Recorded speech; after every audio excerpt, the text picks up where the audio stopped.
Na última sequência de matérias que fizemos com o psiquiatra Dr. Marcelo Teixeira sobre estresse e depressão, o médico falou de sequelas deixadas pela Covid-19, inclusive depressão. Falou também da estatística que mostra que a maioria das pessoas que tiram a própria vida sofriam desta doença. Trata-se de uma doença que inicialmente foi vista como uma gripe, né?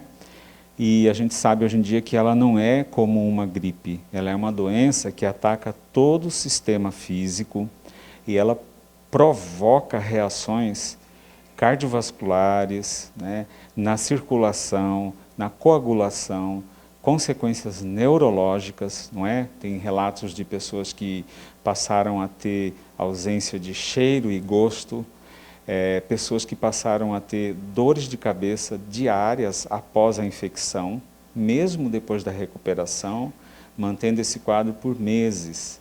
Pessoas que relataram redução da capacidade de escutar, não é? Alterações na imunidade também são relatadas.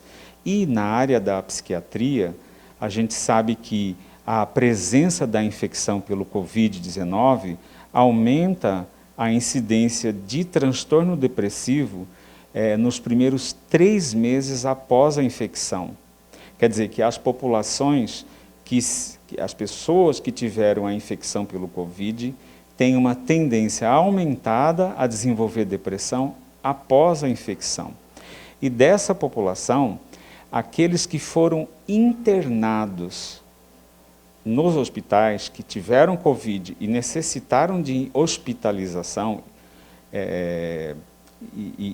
isso sendo intubadas ou não, ou apenas hospitalizadas, 30% dos sujeitos dessa população que foi internada desenvolve sintomas de ansiedade e depressão. Então nós podemos dizer que quadros depressivos e ansiosos são sim uma sequela da doença da Covid. Bem, doutor, um assunto que tem que ser tratado com muito cuidado, principalmente pelo jornalismo, pela imprensa, depressão e suicídio. O que pode levar uma pessoa a chegar a ponto de se suicidar, uma pessoa depressiva, doutor? Sim, a própria depressão pode evoluir com um desfecho nessa direção, né? Os números, eles são bastante expressivos, né? De pessoas depressivas que chegam ao ato do suicídio. Então, falar de depressão é tratar da questão do suicídio, não é? Esse tema é um tema difícil, muito tabu durante muito tempo, muita dificuldade de se falar sobre, porque existia muito julgamento valorativo, julgamentos morais, religiosos, éticos. É um assunto com o qual a humanidade não lida muito bem, tá? E aí criou-se um tabu de se falar dessa questão.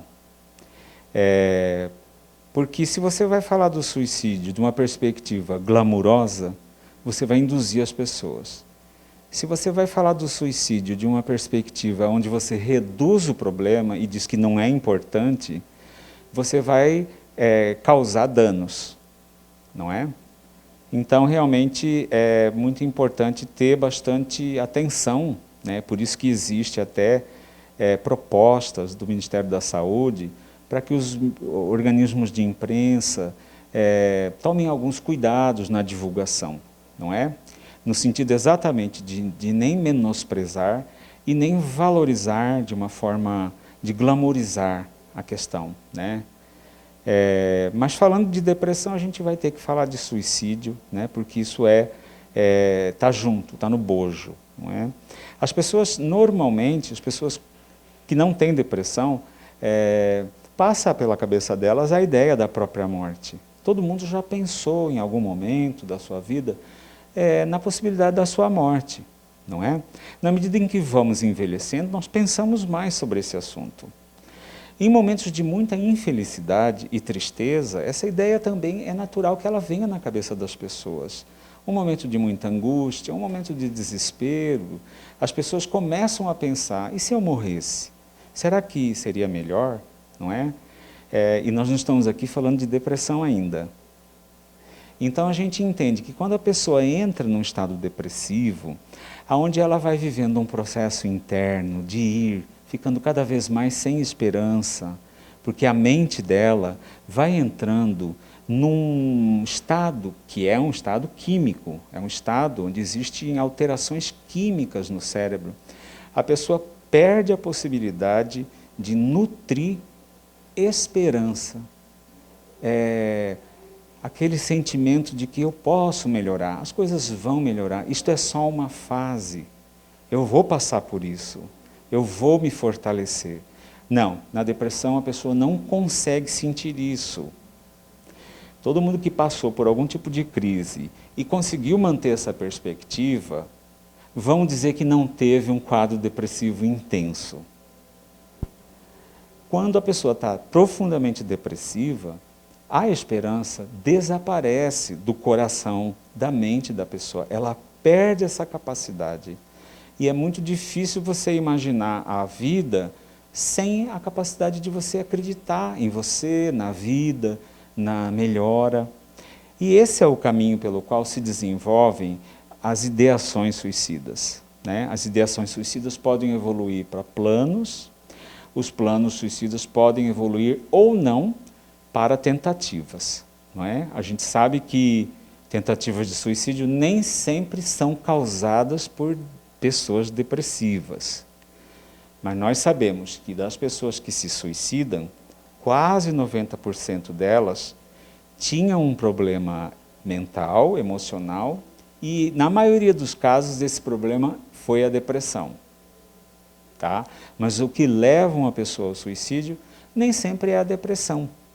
Né? Muitas vezes pode ser um impulso súbito, uma atitude impensada, onde a pessoa vai e faz aquela tentativa, não é?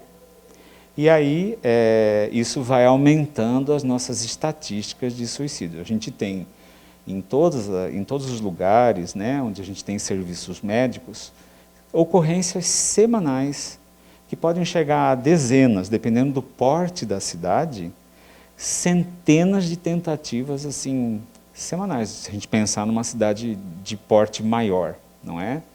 Então, a gente também tem isso aqui na nossa realidade, tá? De ter aqui em Matão, né? Toda semana a gente tem tentativas, né?